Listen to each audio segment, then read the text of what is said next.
The statistics behind Europe's issues with racism are well documented in most EU member states, but in the bloc's two largest economies there are no official numbers to highlight discrimination faced by black and minority ethnic communities. Both France and Germany don't record demographics based on race. Other governments have used such data to expose racial discrimination in the workplace and justice system. Since the death of George Floyd in May, both Paris and Berlin have been facing calls, though, to rethink their approach to national surveying. But there are divisions in both countries over the collection of ethnic data and whether it can actually be used to stamp out racism. Well, I'm joined now by two people who are both campaigning for racial equality, but each with different views on this debate. Emilia Roig is from the Centre for Intersectional Justice, and she joins me here in the studio. And in Paris, we'll be speaking to the Vice President of SOS Racisme, Safia Aït Ouarabi.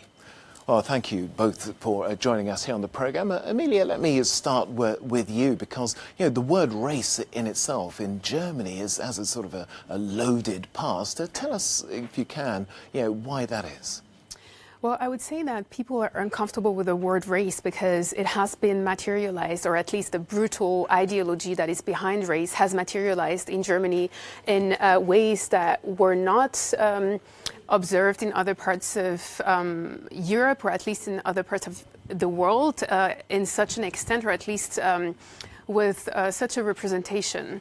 It means that for the first time we understood, even though it's been used during colonialism and also for other genocides, even before the genocide of the Third Reich, but at least I think what happens is that people want to renegade race to the past, and they don't want to have to do anything with it anymore. What they don't understand is that race is not a biological category, but it's a social, political construct that continues to have, and legal construct that continues to have effects in people's lives, and that continue to be the underlying reason, the underlying social category why people are discriminated against, why a person like George Floyd has been murdered. I see, okay. Well, Safia, let me turn to you now because you represent SOS Racisme, and I imagine that you agree with what we've just heard here from Emilia regarding, well, we know, of course, that race isn't on the French Constitution, but the question I wanted to ask you then is that how do you think ethnic data should be collected in France? First of all, ethnic data collection is already exist into the research area in France, and our challenge, especially at SOS Racism, is how to encourage researchers to want to work thanks statistic into racial discrimination, which is a real taboo subject. However, we are against a popular census in which the situation were like the following, in which an ethnicity would be associated to a citizenship. And it's dangerous because we are against the fact that a state and private companies can acquire ethnic statistics because it could be very dangerous. And I would say that the ethnic data collection in France is a sort of smokescreen because the role of the French government is not to prove our statement, but to fight against discriminations by knowing that our demands are not heard enough.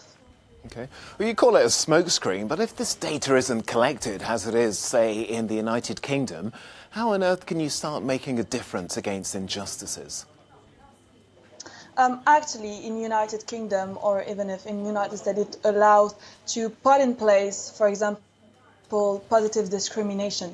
However, we consider that in matter of racial discrimination, we have to see further and bigger and being more radical. For example, at SOS Racism, we want to put in place anonymous curriculum vitae to form companies about racism and anti-Semitism, etc. However, the debate of ethnic statistics in France especially is a smokescreen because no one wants to act because racial discrimination is a real taboo. Okay. Emilia, do you share those sentiments? Do you think that, it's a real taboo and we should just not collect anything? Well, no, I completely disagree, because if we want to expose discrimination in the first place, we have to have statistics. How would we be able to expose gender inequality in the workplace if we didn't have statistics on men and women, for example? How would we be able to expose racial discrimination in the US? You know, we have very detailed data on discrimination in the health sector, in the school system, in the prison system as well. So that's why without data, we cannot do anything. And you were mentioning that you want to be more radical with implementing CVs, anonymous CVs. This is not a radical measure. It's simply allowing discrimination to happen in the next step, meaning when people meet in person. Of course, it's a good resource, and it's absolutely important to do this in order to avoid discrimination at a preview stage of interviews and job selection. But it's not enough. It's not a radical measure. In and of itself, I think, if we want to go beyond this, and if we want to prove, or if not only proving, but if we want to expose discrimination and not making a taboo subject, then we need to have data. And those data, because you were mentioning that the government, it would be attached to citizenship. It's not true, simply because the collection of ethnic data would be completely anonymous. It wouldn't be written on identity documents. This would be disastrous, and this is not at all what people want to do who are advocating for the collection of ethnic data. It's more to have a collection of such data to get a statistical picture of the demographics of a certain sector. For example, in the prison system, in the health sector, in the school system, in politics.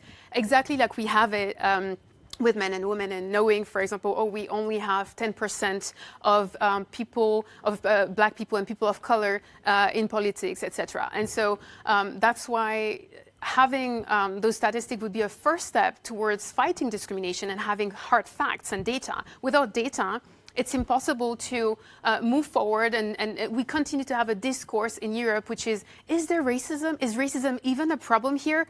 We revolve around that question in countries like France and Germany just because we don't have hard data, and it's impossible to say, yes, we do, because look, this is what racial profiling looks like in the police. This is what structural discrimination in education looks like. Okay. Sophia, let me turn to you now. Are you convinced by those arguments? At first, we have to end with the belief that there is no data around racial discrimination. It already exists in France through the research area, but we have to encourage it, especially through ethnic data collection, but only into the research area. At SOS Racism, we do what we call testings in order to test the economic market, and especially the labor and the housing market, to test the phenomenon of racial discriminations. And moreover, you talk about the jail system, but in France, the person who wants ethnic data collection around the jail system is the far right-wing extremism in France, in order to see the proportion of Arab and black people who are in jail, and also to point out there's people, point out there's minorities. So I do think that we have to act, and the role of the government is not to prove our statement, but to act. It's like since several years, we are demanding concrete things, but we are not heard enough. The role of the government is not to prove our statement. Now there is an emergency to act, and we want acting, not test, not statistic, by knowing that statistic already exists in France into the research area.